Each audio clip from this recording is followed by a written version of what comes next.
Le Seigneur soit avec vous. Lecture de l'Évangile de Jésus-Christ selon saint Jean. Jésus avait rassasié 5000 hommes et ses disciples l'avaient vu marcher sur la mer. Le lendemain, la foule restée sur l'autre rive se rendit compte qu'il n'y avait eu là qu'une seule barque et que Jésus n'y était pas monté avec ses disciples, qui étaient partis sans lui. Cependant, d'autres barques venant de Tibériade étaient arrivées près de l'endroit où l'on avait mangé le pain après que le Seigneur eut rendu grâce. Quand la foule vit que Jésus n'était pas là, ni ses disciples, les gens montèrent dans les barques et se dirigèrent vers Capharnaüm à la recherche de Jésus. L'ayant trouvé sur l'autre rive, ils lui dirent « Rabbi, quand es-tu arrivé ici ?» Jésus leur répondit « Amen, amen, je vous le dis, vous me cherchez non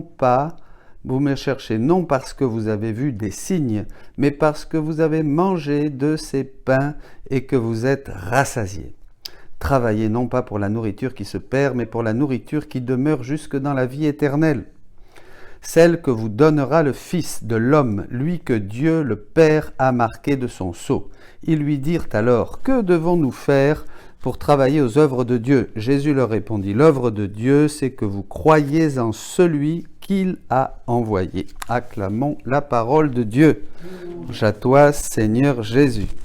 Bonjour à tous. Voilà, une petite messe en famille. On visite la famille. Nous nous retrouvons quelquefois là, le lundi à la maison.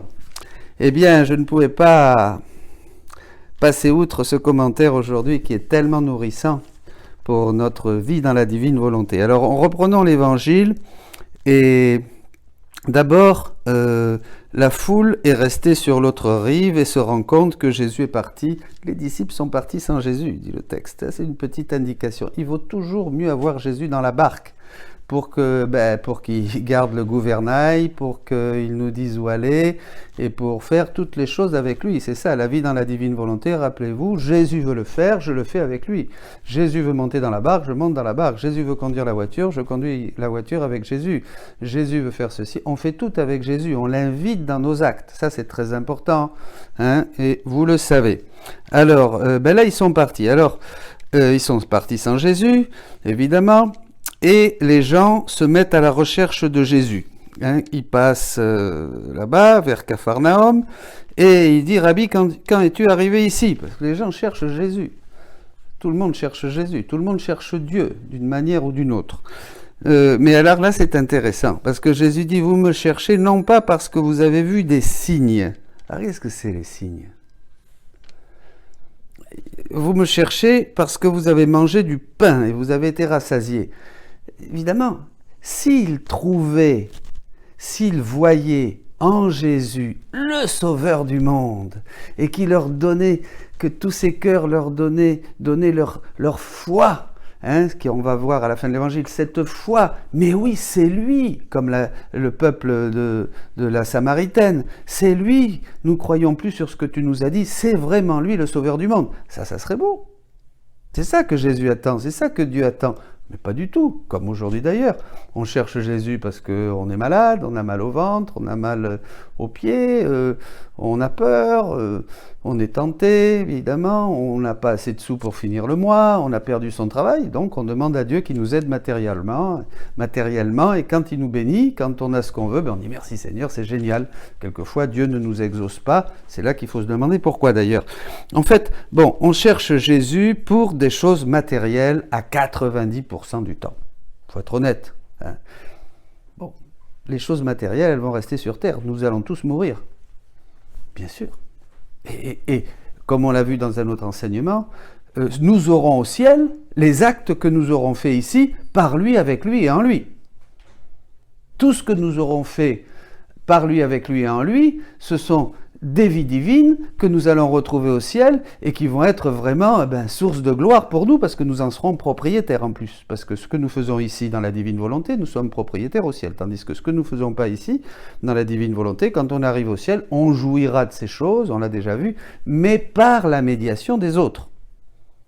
Nous ne serons pas des sources, tandis que tout ce que nous faisons, nous serons des sources, parce que nous serons nourris et nous nourrirons. Bon, alors, Travailler, alors c'est là où on arrive au troisième point, travailler pour la nourriture qui demeure en vie éternelle, jusque dans la vie éternelle, celle que vous donnera le Fils de l'homme, lui que Dieu le Père a marqué de son sceau. Donc Jésus, c'est lui qui va nous donner cette nourriture, il nous la donne dans sa parole, il nous la donne dans la parole de la tradition à travers les saints depuis 2000 ans, et il nous la donne maintenant d'une manière inimaginable dans le livre du ciel où il déverse tout son intérieur, tout son cœur. Nous sont dépeints les traits de Jésus-Christ, il se dévoile complètement et comme on le disait, bien c'est le Christ qui revient. Alors, on va prendre ce texte-là que je vais vous lire, que vous pourrez méditer. Voilà, volume 18, 17 octobre 1925. Alors c'est magnifique. Alors demandez au Seigneur qu'il ouvre votre cœur. Ma fille, ma volonté est plus que la nourriture corporelle. Celle-ci donne de la force au corps, lui procure de la chaleur, met de la vie dans ses membres, augmente la quantité de son sang, ravive l'intelligence de la personne et l'incite à de nouveaux travaux et sacrifices. D'un autre côté, celui qui néglige de bien nourrir son corps ressent de la fatigue dans tous ses membres, manque de sang et de chaleur, a une intelligence qui a tendance à s'embrouiller, on est fatigué, et porté à la mélancolie et à la paresse, et à ne se sacrifier en rien. Pauvre individu, il manque de vie dans tout son être. Cela est si vrai que quand une personne est atteinte d'une maladie mortelle, elle cesse de se nourrir et se dirige ainsi vers la mort. Tel qu'il a été établi par la sagesse éternelle, l'âme a, elle aussi, besoin de nourriture. Et la divine volonté est pour elle une nourriture délicieuse. Vous vous rappelez ce que disait Jésus ? J'ai un autre aliment que vous ne connaissez pas. Ses disciples voulaient lui donner du pain ou je ne sais pas quoi, ils voulaient aller acheter quelque chose à manger.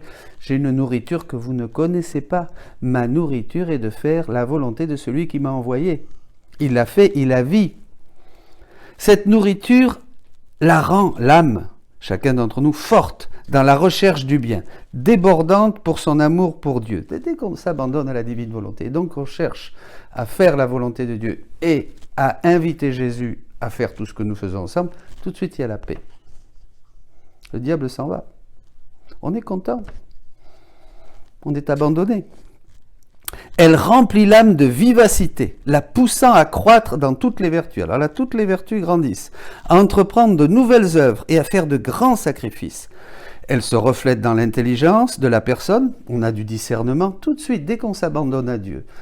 On a du discernement, on voit clair. Dès qu'on commence à sortir de la divine volonté et à se laisser guider par nos pensées et nos passions, on ne voit plus rien. Vous n'avez pas remarqué ? On cherche, on tâtonne, on ne sait pas, c'est pas clair. Voilà.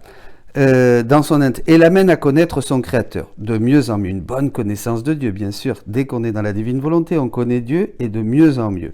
Et à lui ressembler de plus en plus. C'est surtout ça la finalité.